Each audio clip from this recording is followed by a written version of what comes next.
Sharing is caring. दोनों भाई नाश्ते की टेबल पर बैठे थे। प्रियंका, मेरा नाश्ता कहाँ है? भाभी, मुझे भी ऑफिस के लिए लेट हो रहा है। इस पर प्रियंका किचन में से दोनों के नाश्ते की प्लेट्स लेकर बाहर आती है। लो भाई, आप दोनों का नाश्ता। किसी को भी 1 मिनट का सब्र नहीं है। ये प्रियंका का ससुराल है, जहाँ कोई औरत ना होने की वजह से शादी वाले दिन से ही घर के साथ दोनों भाइयों की जिम्मेदारियां प्रियंका संभाल लेती है। दोनों भाई शांति से नाश्ता कर रहे होते हैं कि अंकुश अपने भाई की प्लेट से पराठे का एक टुकड़ा उठा लेता है। आपको पता है ना, मैं खाना शेयर नहीं करता, फिर भी मेरे प्लेट में से खाना जरूरी है क्या? अरे हद हो गई है, मुझे नहीं खाना अब। अंकुर गुस्से में नाश्ता छोड़कर टेबल से उठ खड़ा होता है। अरे, ये कैसा बिहेवियर है अंकुर? एक टुकड़ा ही तो है। एक हो या आधा, मुझे भूख लगी है तो ये सिर्फ मेरा ही है। उसे भी किसी के साथ शेयर करने बैठा तो भूखा नहीं रह जाऊंगा। अरे बाबा ठीक है, अब इस पर भी लड़ाई। दूसरा बना देती हूँ, पर प्लीज ऐसे खाना बीच में छोड़कर मत जाओ, इससे अन्न का अपमान होता है। ओ प्लीज भाभी, ऐसी कोई चीज होती ही नहीं है। आपके पास पैसे हैं, खरीदो और खाओ। अगर नहीं खाया जाए तो फेंक दो। अरे दुनिया में सब यही करते हैं। अंकुर बैग उठाकर ऑफिस के लिए चला जाता है, जिसके पीछे उसका बड़ा भाई मायूस सा घर में खड़ा रह जाता है। जिसने बचपन से सोने की चम्मच में खाया हो, उसे दुनिया के बारे में क्या पता होगा। वैसे गलती तो हमारी ही है। अगर कभी बचपन में ही सही गलत का फर्क सिखाया होता तो आज ये हाल नहीं होते। आप फिक्र क्यों करते हैं जी? भगवान है, वो जो भी करता है सबकी भलाई के लिए ही करता है, और जब वो चाहेंगे तो अपनी तरह से अंकुर भैया को भी सब कुछ सिखा देंगे। पत्नी की बात पर विश्वास कर अंकुश भी ऑफिस चला जाता है। सुबह से दोपहर होती है और अंकुर लंच करने ऑफिस के पास वाले रेस्टोरेंट में पहुंचता है, जहां वो एक साथ बहुत सारा खाना ऑर्डर कर देता है।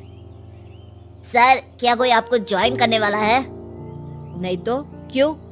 अब कुछ नहीं सर, ऐसे ही। वेटर चला जाता है और कुछ देर में अंकुर का ऑर्डर लेकर वापस आता है, जिस पर अंकुर सब डिशेस में से थोड़ा थोड़ा खाकर बाकी ऐसे ही छोड़कर बिल देकर चला जाता है। वाह भगवान, तेरी माया। कहीं कोई एक एक टुकड़े के लिए तरसता रहता है और ये 5 लोगों का खाना ऑर्डर करके एक का भी पूरा नहीं खाते। पैसे वालों की माया। वेटर टेबल साफ कर बचा हुआ सारा खाना लेकर रेस्टोरेंट के पीछे घूम रहे बच्चों के पास पहुंच जाता है, जिसे देख बच्चों के चेहरे खिल उठते हैं। वाह, आज इतना सारा खाना आया। थैंक यू भैया, भगवान आपको खाने की फैक्ट्री बना दे। अगर ये फैक्ट्री मेरी होती तो तुम लोगों को कभी किसी का झूठा बचा हुआ खाना नहीं खाना पड़ता। चलो तुम लोग खाओ, पर ध्यान रखो किसी को पता ना चले, नहीं तो मेरी नौकरी चली जाएगी। इसी के साथ दिन बीतता है और रात को दोनों भाई एक साथ घर पहुंचते हैं। कुछ देर में सब डिनर करने बैठते हैं, जहां अंकुश अंकुर को समझाने की कोशिश करता है। अंकुर, अगर हमें लाइफ में सब कुछ मिला है, इसका ये मतलब नहीं कि तुम उसका गलत फायदा उठाओ, बल्कि तुम्हें उसकी मदद से दूसरों को भी मदद करनी चाहिए। भैया, जिनके पास नहीं है उनकी वजह मैं तो नहीं ना। और ऐसे बहुत लोग हैं जिनके पास सब कुछ है, इसलिए अगर मैं एक इंसान कुछ नहीं करूंगा तो कोई फर्क नहीं पड़ने वाला। तुम्हारे भैया बस एक चीज समझाना चाहते हैं कि जिस चीज की हमारे पास कमी नहीं है, उसे बर्बाद करने से अच्छा है कि लोगों के साथ शेयर करें। इससे हम सिर्फ सामान नहीं, खुशियां भी बांटते हैं, और इसमें तुम्हारा ज्यादा कुछ तो जाएगा नहीं। भैया भाभी की बात सुन अंकुर कुछ बोले बिना उठकर चला जाता है। इसी तरह दिन बीतते रहते हैं, जिसमें अंकुश और प्रियंका कोशिश तो बहुत करते हैं, पर अंकुर पर किसी भी चीज का कोई असर नहीं पड़ता। एक दोपहर अंकुर सैंडविच खाते हुए सड़क के किनारे चल रहा होता है। तभी उसकी नजर आइसक्रीम वाले पर पड़ती है और वो सैंडविच सड़क किनारे फेंक आइसक्रीम खरीदने पहुंच जाता है। अब इसे कहते हैं जिंदगी का सुख। जैसे ही अंकुर आइसक्रीम लेकर पीछे मुड़ता है तो एक आदमी को सड़क से वही सैंडविच उठाते हुए देखता है। वो आदमी बहुत कमजोर, गरीब, जैसे बहुत दिनों से खाना ना खाया हो वैसा लग रहा था। अंकुर उसके पास जाकर खड़ा हो जाता है। उसे देखकर आदमी सैंडविच अंकुर की तरफ कर देता है। आपको भी खाना है क्या? क्या हम इसे आधा आधा कर ले?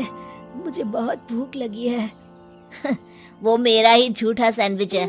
तुम दूसरा खरीद कर क्यों नहीं खा लेते? इसे क्यों खा रहे हो? अरे भैया, अगर खरीदने के पैसे होते तो 4 दिन से भूखा नहीं घूम रहा होता। हैं? क्या? तुमने 4 दिन से कुछ नहीं खाया? फिर भी इस आधे सैंडविच को मेरे साथ बांटने के लिए तैयार हो गए? क्यों? अरे भैया, पैसा नहीं है तो क्या हुआ, इंसानियत आज भी उतनी महंगी नहीं हुई और ना ही उस पर अमीर गरीब का टैग लगा है जो हम उसे रख ना सके। पर अफसोस, आजकल लोगों के अंदर पोषण, खून या विटामिन से ज्यादा इंसानियत की कमी होने लगी है। आदमी की बातों से अंकुर को समझ में आ जाता है कि वो आज तक कितना गलत काम करता आ रहा था। इसके बाद से वो अपनी किसी के साथ शेयर नहीं करने और खाने को बर्बाद करने वाली आदत को छोड़